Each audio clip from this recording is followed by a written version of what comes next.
You walked in, you were carrying a box. I was. Yes. And actually, Mel, that box shows that my undergraduate advisor is not the only one that has a hat box. Can I show it to you? Yes. I'm a little nervous. Dr. Suzuki's standing up and she has gloves, rubber gloves on top of a hat box. Yes. Okay, so what do we got here? Okay.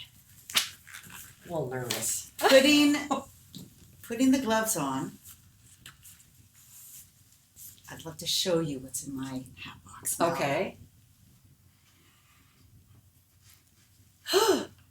This is a real preserved human brain. Oh. And like in a person that was in a human being? Yes. This is a real preserved human brain. Her name is Betty, and she's the most photographed preserved human brain on the East Coast. Can I give you some gloves? You want me to hold it? Yeah. Okay. I think. Oh my God. There you go. Okay, let me put the gloves on. Hold on. Oh God. Okay. Now, is it normal to be nervous about handling a brain? Well, so, every time I pick this human brain up, I think this was somebody's life. This was somebody's whole personality here. And I feel so lucky that I get to have this specimen that has been in our department for over 26 years. So it's preserved in formaldehyde. Okay. But it does represent this person. And so it is, I pick it up with reference every single time. So can I ask you to stand up and come over here so we can do it over? Okay. Ooh, okay. Okay. I don't want to drop her. Oh, it's lighter? Oh, no, it's not. It's heavier than I thought. Yeah. Look, so here's I the can't right. believe this was in a person. Yes, but look. Oh, okay. What do you? If you open up, okay, can you hold on a down? second? I can definitely look. I'm not going to drop it, but Okay. So she is pulling apart the top of the brain. Does everybody's brain do that? Yes, like you can pull it up. does. It's supposed to do that? It's supposed to do that. There's a right and a left hemisphere. But I'm just pulling it apart so you can see how deep the folds of the outer covering go. You know how much surface area is represented in this folded thing? If I put it out, it's probably as big as this dining room table. Meaning if you took the macaroni Yeah. and put it as one big noodle, Yeah. it would cover the table. Yeah. No way. Yep. And Way. what is in? Are those like tubes? What is These the are macaroni? folds. These are folds of a sheet of what's called the outer covering, the neocortex. And we get more bang for our buck because it's folded in. A rat cortex is completely smooth. Sorry, rats, you don't have as much computing power as you do from all of this. Yes. It's kind of like, I can't believe how heavy it is. Yeah. Well, there's a lot densely packed in there. This is controlling everything from our breathing to our movement to our memories to the way you feel right now holding a human brain for the very first time. I feel so weird. Well, only because I don't think about my brain. And to think that there is something this heavy, I would say, I'm trying to think of an object. Like it's literally like if you were to put not a half gallon, but a quart of milk in your hands, is that about the right weight? Yeah, I think that's right. It's like 3 pounds. Yes. Yeah. Yes. And it is like 2 chicken breasts bone in, like in terms of the size. It's like in my full palm. Now, where's the front of it? Frontal lobe here. Yep. Then parietal lobe, visual spatial functions, where things are in space. Occipital lobe, primary visual cortex is back here. Wait, visual? We see from the back of the brain? We see from this part of the brain. If this part of the brain is damaged, you were blind. Wow. So when a parent or grandparent says, I got eyes in the back of my head, they weren't kidding. Like almost like for real. It's like it's back there. They have their visual cortex in the back of the head. They are seen from the back of their head. Absolutely. If you had a concussion. Yeah. would you see damage to the surface or?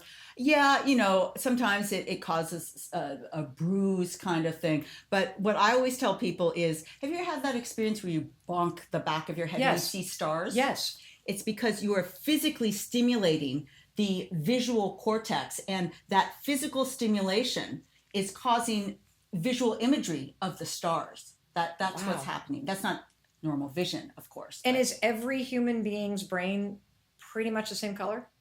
Yes. This is the temporal lobe here, the last lobe. Okay. And if we flip it over. Oh, God. What is that ugly thing on the bottom? The nub is the start of the spinal cord. Oh. So it goes, it got cut off. Whoa. So, sorry. Okay. And then this thing. I feel like I shouldn't be looking at this part of Betty. This is like, oh my God. It's all good. It's all good. This is the cerebellum, critical for fine motor movement. So we can walk smoothly because of our cerebellum. But I love the bottom part of the brain because right here is the bottom part of the temporal lobe. And right below this cortex here and below this cortex here, that's where the hippocampus sits. Your favorite part. See it, my favorite part. You can't see it from the surface, but it's right below this area right here. Okay, where is that annoying little amygdala? The part that is creating fight or flight. Yes. The part that keeps us in an alarm state, also protects us, but where is that sucker? It is right in front of the hippocampus. It's an almond-shaped structure right about here, but below the surface. Gotcha. So the hippocampus is like a curved structure like this. So here, and the amygdala is just my fist that sits right here. This is the front of the temporal lobe. So it goes like that. Wow. And what is like this here looks different than like the foldy stuff. So what is? This is the orbital frontal cortex, and the olfactory bulb got pulled off of this brain. So it looks a little bit different because there's a little bit of damage. But can you see this X right here? Mm-hmm. That is the optic nerve. No way. Yes. And the optic chiasm means cross. So the cross you see right there is the crossing of all the fibers from one side of your visual field going to the other side of your visual cortex. Now, is that why, this is a random question, but is that like when somebody has a stroke, is that what gets impacted if they're? Well, the whole brain gets impacted in different parts. So the strokes that cause motor impairment, you can't move your arm anymore. Yeah. It's damaging the arm motor area of your motor cortex. That's wild. Dr. Suzuki, Betty, and I are going on a walk, right? Yeah. And so we're moving our bodies. Yeah. How does that cause just the movement itself in the limbs triggers information that goes up into your brain? Is that how that works? Yeah, that's a great question. The exact mechanism of how dopamine and serotonin is triggered with physical activity is not that well known. But I go back evolutionarily to the fact that we are physical beings, despite the fact that all of us are just sitting in chairs all the time. And that is a long-term survival mechanism. That's why it makes us feel good, because we were made to move our bodies. And I guess we could just take advantage of it more because we're not moving enough. But that's what you get every single time. That is so cool. The other thing, sorry, we have to go back to the bottom. This is the brainstem area right here, right before the spinal cord. This is that area that controls our heartbeat, our respiration. And so brainstem damage, if this goes, then your heartbeat will no longer beat. That is lethal, but such a critical part of the brain. So you have now taught the class, you've done the experiments, you've written the international best-selling books on the topic. What does the power of moving your body do to your brain? Every single time you move your body, you are releasing literally a flood of neurochemicals in your brain. That is the physical thing that happens. And I'm not talking about run a marathon. I'm talking about even taking a walk. A 10-minute walk gets that flood of neurochemicals going. Is it different if you do get your heart rate up? Yes, it is. But the power starts with a 10-minute walk. That is one of the take-homes from our conversation today, Mel, is the neurochemical flood. It starts with a 10-minute walk. What is in that flood of neurochemicals? Dopamine, serotonin, noradrenaline, endorphins, growth factors. The first three, dopamine, serotonin, noradrenaline, what's that going to do? It's going to make you feel great. Well, you've just given your brain this flood of neurochemicals that I like to call a neurochemical bubble bath for your brain.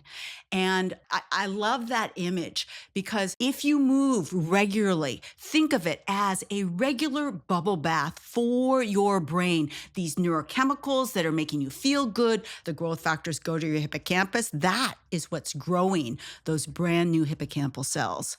The power of exercise comes from that neurochemical bubble bath. I love that image. I love the image of being outside for just a 10-minute walk. Every one of us can find 10 minutes, and you can imagine that flood happening. And I personally am a bath person. So when you say bubbles Yes. and like a bath in my brain Yes. and bubbles are fluffy. Yes. And I don't know that I wanted a body part to be big and fluffy, but now I do want a big and fluffy brain. That a 10-minute walk at a minimum causes that flood of really positive chemicals. And this goes back to what you were saying, which is neuroplasticity and growing your brain works in the positive. Yes. And not doing these things, I suppose, works in the negative. This is a real preserved human brain. Her name is Betty.